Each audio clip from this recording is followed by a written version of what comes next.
Saudara dikenal sebagai pulau yang memiliki jajaran pantai yang indah dan kaya akan potensi laut serta hasil perkebunan yang melimpah. Kabupaten Pulau Taliabu terus melakukan berbagai langkah dan upaya pembangunan melalui berbagai program prioritas. Meski kabupaten ini masih masuk dalam daerah 3T terdepan, terluar, dan tertinggal. Lantas, apa saja langkah dan upaya seperti apa pembangunan di Kabupaten Pulau Taliabu? Selengkapnya akan kita bahas selama 30 menit ke depan bersama saya Winda Anggreni hanya di Bincang Kita.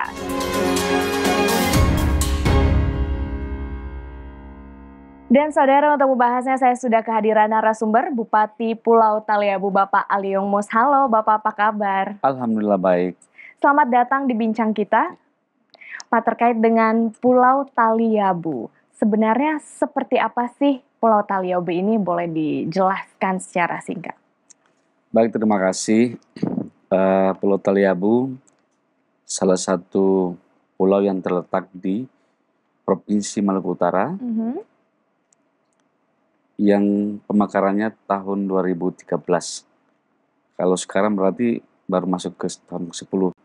Dengan luas lingkaran pantai kurang lebih 450 km. Luas keseluruhan Pulau Taliabu 3.000 km persegi. Kalau mau lihat lokasi dari sisi geografis, letaknya perbatasan dengan Sulawesi Tengah. Dari Maluku Utara, saya sama Sulawesi Tengah, Banggai Laut, perbatasan wilayah provinsi. Kalau dari geografis, sangat dekat dengan Kabupaten Lubuk Banggai. Dan Banggai Laut. Kalau untuk ke Ternate sendiri, jaraknya kalau pakai kapal umum 2 hari. 2 hari. Jauh juga ya ternyata kalau ingin ke sana. Berarti ini adalah kabupaten baru yang ada di Provinsi Maluku Utara ya Pak Bupati ya? Iya. Lalu potensi-potensi yang ada di sana seperti apa? Kalau di Pulau Taliabu pasti pariwisata laut udah pasti, pantai udah pasti. Terus ada juga kita pariwisata sungai. Punya banyak air terjun, punya sungai-sungai yang bagus-bagus. Selain itu potensi dari perkebunan cengkeh kita terbesar di wilayah Provinsi Maluku Utara. Kalau lagi musim panen besar, kurang lebih 10.000 ton. Oh, banyak ya hasil panennya ya? Banyak. Terus juga dari sisi pertambangan kita salah satu tambang biji besi yang terbaik di Indonesia. Lantas upaya apa yang dilakukan oleh Pemkab Pulau Taliabu untuk menjaga dan melestarikan potensi-potensi itu Pak Bupati? Udah pasti kalau sisi pariwisata kita harus melakukan banyak event dan promosi. Tentunya memerlukan peran media yang sangat besar. Apalagi ini daerah baru. Terus dari sisi pertambangan, harapan saya pengelolaan tambang itu harus juga memperhatikan lingkungan. Kalau dari sisi perkebunan, itu untuk cengkeh, trading langsung. Biasanya dari pabrik-pabrik rokok besar masuk ke daerah kami. Tapi kalau kita berbicara mengenai sosok Bupati Pulau Taliabu, sebelumnya Bapak adalah seorang pengusaha. Ya. Lantas apa nih yang menjadi alasan yang memotivasi Bapak Aliong akhirnya terjun ke dunia politik dan menjadi Bupati pertama di Pulau Taliabu? Ini kalau mau diceritain panjang sebenarnya. Pertama-tama karena pengabdian terhadap daerah. Saya tidak dibayangkan ya, kalau sampai Pulau Taliabu tidak pemekaran. Pasti lebih tertinggal lagi. Mbak tahu saya waktu jadi bupati, jalan aspal pun tidak ada. Kantor pun tidak ada. Saya harus berkantor di kantor camat. Ini sebenarnya pengabdian terhadap daerah. Sehingga saya mau terjun ke dunia politik. Berarti Bapak sebagai putra daerah asli dari Pulau Taliabu? Asli. Kemudian langsung terjun, kemudian menjadi bupati pertama yang ada di sana. Misi yang ingin Bapak lakukan di sana apa? Yang pasti kita termasuk daerah 3T, pendidikan nomor 1. Berikutnya infrastruktur. Lanjut lagi kesehatan. Ini yang paling penting karena ini kejadian untuk kesehatan ya. Kesehatan, kita kalau ada orang sakit kritis harus dilarikan ke LUU Oke. yang Butuh terdekat. perjalanan lagi Iya. ya. Mhm. Dan itu kadang-kadang tertolong, kadang-kadang enggak. Jadi saya berpikir sumber daya manusia pasti nomor 1. Yang kedua, kita harus membangun infrastruktur karena semua lewat laut. Lewat laut ini butuh ongkos yang sangat besar dan juga ada tantangan kalau lagi musim gelombang tinggi. Mhm. Berikut lagi harus punya rumah sakit yang bagus. Untuk itu saya juga di sumber daya manusia ada beasiswa untuk para mahasiswa. Mhm. Mhm. Dan juga dari sisi kedokteran kita bikin juga beasiswa juga. Kalau Pak Bupati kan sekarang sudah 2 periode. Ini adalah periode kedua. Program prioritasnya di periode ini apa Pak Bupati? Saya periode kedua, tapi kita jangan lupa Mbak ya, kita dipangkas harusnya berakhir tahun 2026, karena pilkada serentak di 2024, kita berakhir di bulan Desember tahun 2024. Artinya udah sampai 10 tahun. Terus yang berikutnya juga, kemarin seluruh dunia kena cobaan dari kesehatan COVID-19. Anggaran kita 2 tahun pun dipakai fokus untuk Kesehatan. Tapi untuk di sisa terakhir saya, insya Allah di tahun 2024, fokus kami untuk membangun satu rumah sakit yang bagus. Yang berikut juga tuntaskan infrastruktur yang belum selesai. Oke, program prioritas kesehatan dan juga infrastruktur untuk di Pulau Taliabu. Menarik sekali kita berbicara mengenai salah satu kabupaten di Indonesia yang masih baru ya, yang ada di Maluku Utara. Masih banyak yang ingin saya tanyakan kepada Bapak Bupati, tapi kita jeda sejenak. Tetaplah bersama kami di Bincang Kita.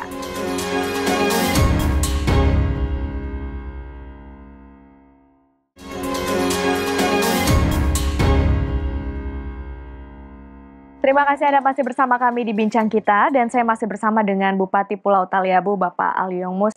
Pak, Pulau Taliabu juga pernah mendapatkan penghargaan dari Mendikbudristek, Mas Nadiem Makarim, terkait dengan sumber daya manusia, pembangunan sumber daya manusia yang ada di sana, khususnya di bidang pendidikan. Seperti apa terobosan yang dilakukan oleh Pemkab sebenarnya?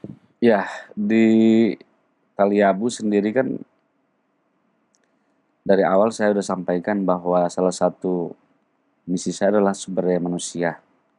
Untuk itu kami kemarin kan melakukan sampai selesai Mbak, melakukan program beasiswa kepada para mahasiswa yang khususnya juga mahasiswa kedokteran Mbak. Oke. Karena kita bisa bayangkan kalau kontrak dokter ongkosnya mahal sekali. Dan kalau kita tidak sekolahkan kedokteran, ongkos kita besar sekali. Untuk itu, alhamdulillah di tahun 2022 kemarin sudah ada 5 mahasiswa yang lulus dari sarjana kedokteran dan sekarang mereka lagi ambil koas. Nanti mereka ini semua akan balik ke daerah jadi PNS dan mengabdi di Taliabu selama-lamanya. Oke. Ini kalau enggak ongkosnya mahal. Satu dokter kita perlu per bulan kurang lebih sekitar 30-an juta satu orang. Kalau 2 60. Kalau 5 gitu. Itu belum tambah fasilitas lainnya segala macamnya. Jadi ada terobosan program beasiswa ya untuk mahasiswa-mahasiswa yang ada di Pulau Taliabu. Memangnya seperti apa sih sebenarnya kondisi pendidikan yang ada di sana Pak? Apakah semuanya sudah lengkap itu sampai ke jenjang SMA atau? Oh lengkap, kalau untuk pendidikan lengkap, dan kemarin juga karena sekarang kita memasuki era digital, saya anggarkan untuk pembelian AnyBoard. AnyBoard ini seperti papan seperti ini. seluruhnya ada di dalam dan bisa pakai Zoom meeting. Jadi cara belajar biarpun kita berada di daerah yang cukup tertinggal, tapi minimal sudah ada pengenalan terhadap sistem belajar yang pakai digital. Oke. Tadi aku beli dan dari kampus Unhair Ternate datang ke tempat saya, kaget. Kok kita lebih canggih dari mereka? Oke, jadi digitalisasi di dunia pendidikan Ya, juga ternyata sudah dilakukan ya sudah. Pak Bupati ya. Lalu kemudian untuk meningkatkan kualitas SDM yang ada di Pulau Taliabu di sektor pendidikan, apa yang menjadi tantangan selama ini dan menjadi kendala Pak Bupati? Kendala pertama udah pasti infrastrukturnya, yang kedua sumber daya pendidiknya. Ya untuk itu harus ada yang kita bikin program untuk studi banding atau BIMTEK para guru, ini penting sekali. Penting karena zaman kan berkembang terus. Sistem belajar pun berkembang terus setiap saat di dunia. Jadi kita harus, guru-guru kita harus di BIMTEK. Kalau enggak, pasti ketinggalan, Mbak. Apalagi di daerah saya seperti sana. Oh, jadi sudah dilakukan BIMTEK seperti itu Ya, untuk para tenaga pendidik yang saat ini menjadi tantangannya ya ya, di sana. Kemudian kita tahu Pulau Taliabu ini adalah daerah 3T terdepan, terluar, kemudian tertinggal. Untuk keluar dari zona 3T, apa langkah dan upaya yang dilakukan? banyak, Mbak. Kalau mau keluar dari zona 3T pasti butuh waktu dan juga butuh anggaran yang cukup besar. Sekarang saya fokus membangun jalan lingkar Pulau Taliabu, pembukaan badan jalan, Mbak, bukan keseluruhan pasti tidak sanggup, anggarannya kecil. Sudah sisa 25%. 25% lagi udah selesai pembangunan jalan lingkar. Tapi alhamdulillah kita sekarang dibantu oleh PUPR dari pusat. Ini juga berkat dari Kompas TV juga mungkin. Datang langsung ke Taliabu kemarin melihat situasi di sana dan selalu membuat berita yang memang itu nyata. Akhirnya sekarang efeknya dari pemerintah pusat Akhirnya melihat ya. melihat langsung dan tim khusus dibentuk oleh Kementerian PUPR, tentunya pasti lewat Bapak Presiden Jokowi. Saya juga berterima kasih sekali mengirimkan tim khusus ke Taliabu untuk membangun total jalan lingkar dan jembatan. Karena kita setiap desa pasti ada jembatan. Jembatan paling kecil bentangannya 15 meter. Oke. Ada juga sampai 200 meter. Kalau ada 80 desa, 50 jembatan, Mbak.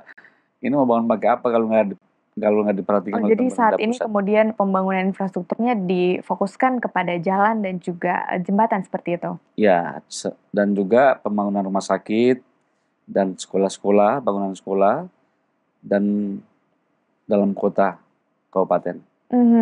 Kemudian apa manfaat yang dirasakan nih oleh masyarakat di Pulau Taliabu atas pembangunan infrastruktur yang saya lihat ini masif ya dilakukan di sana Ya, ya? Itu seperti apa Pak Bupati?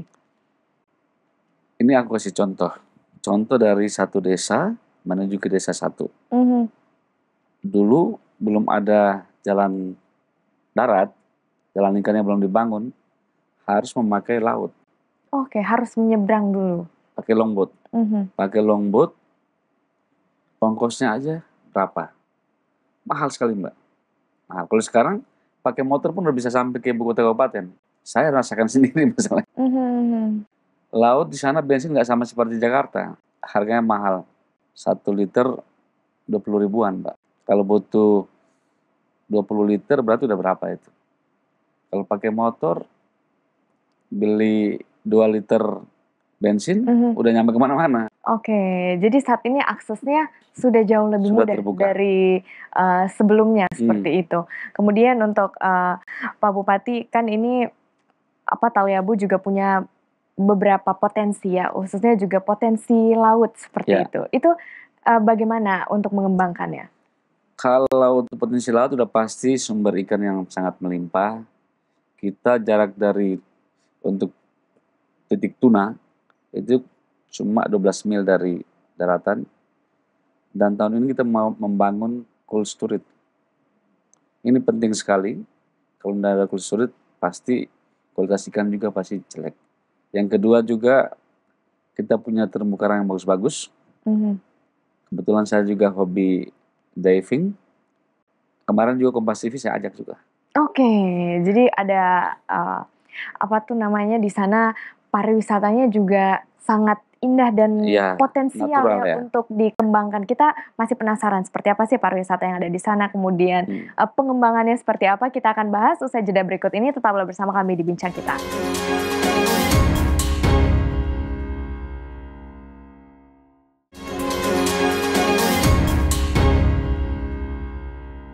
Anda masih bersama kami di Bincang Kita dan tentunya saya masih bersama dengan Bupati Pulau Taliabu, Bapak Aliong Mus. Menarik sekali berbicara mengenai Pulau Taliabu Ya. ini. Ternyata juga menyimpan kekayaan alam yang indah khususnya di potensi laut ya, seperti itu.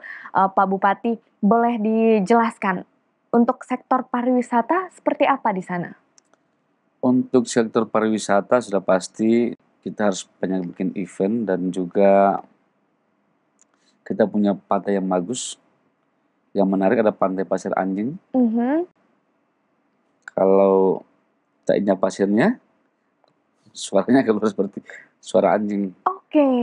Wah, Pak Bupati, menarik sekali ternyata Pantai Pasir Anjing yang ada di Pulau Taliabu ya, yang ada di sana. Katanya dengar-dengar juga akan ada acara, event akan digelar di sana, itu seperti apa?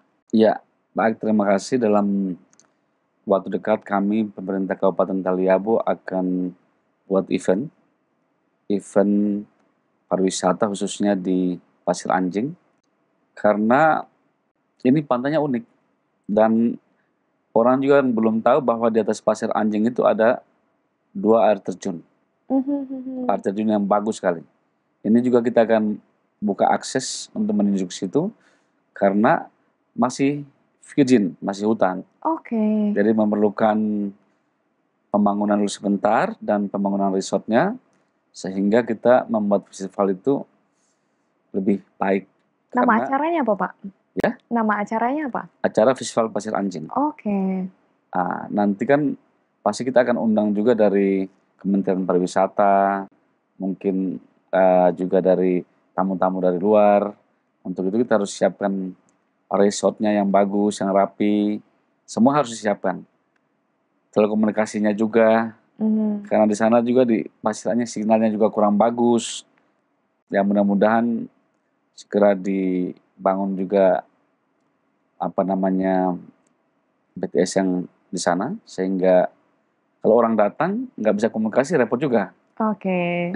Jadi wisatawan nanti akan merasa nyaman dan Ya, aman bisa mengikuti festival Pasir ya Anjing karena akan dengan kita sangat bikin menarik ya dan asik. ada event-event yang pasti menarik. Untuk itu nanti saya mengundang seluruh wisatawan untuk datang ke sana.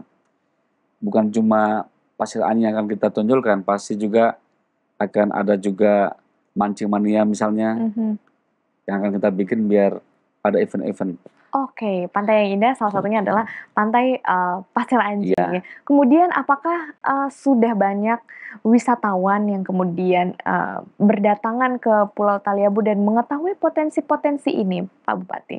kalau wisatawan luar sih belum terlalu banyak karena memang fasilitasnya juga di lokasi pariwisatanya belum siap. Mhm. Kalau sudah siap saya yakin pasti datang. Yang paling terpenting kita sekarang adalah harus punya bandara, Mbak. Oke. Dan alhamdulillah untuk bandara sendiri sudah ada persetujuan dari Kementerian Perhubungan dan tahun depan sudah mulai dibangun bandara Mhm. perintis. Kalau ini sudah ada bandara, pasti nggak disuruh datang sendiri. Mhm. Tentunya juga peran media sangat penting. Saya selalu berterima kasih sama teman-teman media, terutama Kompas TV yang kemarin datang ke sana. Ini efeknya sangat luar biasa. Mudah-mudahan masih mau datang lagi. Oke, kalau kita diundang kita datang lagi nih Iya, ke serius. Pulau Taliabu, kita melihat, pantai-pantai yang indah yang ada di Kalau sana, Pak kemarin kan Bupati. baru ya kurang lebih sekitar separuh ya yang kita liput. Nanti saya akan mengajak juga tim Kompas untuk turun biar kita keliling pulau biar semua dieksplor. Tapi, langkah dan upaya untuk promosi Pulau Taliabu yang sejauh ini dilakukan seperti apa, Pak Bupati? Kita tahun depan, saya kan kemarin baru ke Spanyol, ketemu dengan Dubes dan mereka juga menawarkan kita untuk promosi di Eropa, khususnya di Spanyol, Prancis, dan Belanda untuk potensi kita. Dan kita tahun depan akan ke sana. Harus dikenal ke dunia, kalau enggak Betul. orang Indonesia sendiri pun kalau tanya Taliabu di mana bingung juga jawabnya. Oh, baru pertama kali dengar kayak gitu ya. Bingung juga. Harus ada juga apa namanya promosi di kita sendiri dalam negeri. Tapi itu sudah dilakukan untuk Ini promosinya. sementara kita mulai melakukan. Dari kemarin di TV Kompas TV sendiri, ada juga media-media yang lain juga. Jadi bagaimana Pulau Taliabu ini dikenal dulu di Indonesia ya, Ya. Pak Bupati, kemudian keluar karena punya banyak potensi. Kalau tadi kan potensinya pantai, mungkin ada kuliner juga atau apa lagi yang bisa dikunjungi ketika ke Taliabu? Kalau kuliner udah pasti kemarin saat acara HKG tempat kami sebagai tuan rumah, banyak kuliner-kuliner olahan yang dibuat oleh ibu-ibu PKK. Nanti kalau segmen ini panggil Ibu Ketua PKK biar dia menjelaskan. Banyak sekali makanan-makanan yang mereka olah dari bahan-bahan di sana. Di sana berarti seafood-seafoodnya juga Kalau segar-segar. seafood pastilah. Jadi ini yang kemudian menjadi daya tarik ketika wisatawan ingin datang ke Pulau Iya. Taliabu. Kemudian di saat ini sebagai Bupati 2 periode dari Pulau Taliabu yang masih dirasa masih menjadi PR nih yang harus dikerjakan, harus sesuai dengan target, itu apa saja Pak Bupati? Sudah pasti SDM, infrastruktur, dan kesehatan. Satu yang paling penting lagi, telekomunikasi. Ya, itu seperti apa di sana saat ini? Kemarin harusnya kita udah selesai, karena saya dapat pembangunan 49 BTS. Itu sudah cukup, lingkar pulau cukup, tapi kan ada masalah ya. Ada masalah, akhirnya sampai sekarang belum on. Sudah diuji coba 1 minggu, on terus mati sampai sekarang. Harapan saya sih segera dari Kementerian Infocom untuk mengaktifkan BTS-BTS itu. Oh, jaringannya berarti saat ini belum stabil? Belum stabil. Juga listrik. Oke, listrik seperti apa di sana, Pak? Kalau listrik kita baru menyala 25%. Oke, jadi masih ada wilayah yang padam, gelap seperti itu? Mungkin boleh digambarkan Pak Bupati? Bayangkan 80 sekian desa yang nyala baru 25% desa itu. Bukan lagi padam, gelap. Dan di daerah saya salah satu daerah yang listriknya sangat mahal. Karena masing-masing rumah harus punya genset. Oh, harus menyediakan genset sendiri? Genset sendiri, solar sekarang berapa? 18.000 atau 20.000. Dia satu hari harus beli paling sedikit 5 liter. Berarti udah keluarin duit 200.000. Nyala dari jam 6 paling sampai jam 11 malam. Harus mati lagi. Kalau sampai pagi harus tambah solar lagi. Betul. Berarti satu malam harus habisin uang minimal 500.000. Kosnya besar juga ternyata. Satu malam 500.000, Mbak.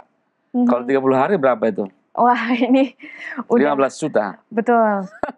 Listrik 15 juta dalam waktu. Jadi harapan saya untuk PLN, kemarin saya langsung liput banyak udah dipasang fasilitas seperti tiang kabel, tapi sampai sekarang belum hidup.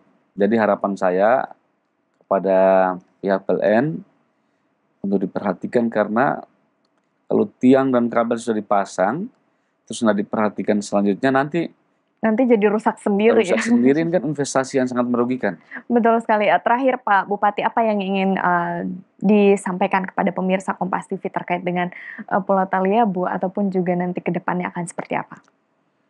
Ya, terima kasih kepada seluruh pemirsa Kompas TV dimanapun berada.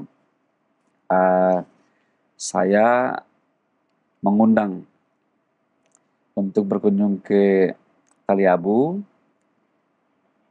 biar melihat langsung daerah kami, khususnya para investor yang mungkin dengan acara ini punya minat untuk berinvestasi Taliabu, kita welcome. Oke, baik. Terima kasih Pak Bupati Aliamus, Bupati Pulau Taliabu.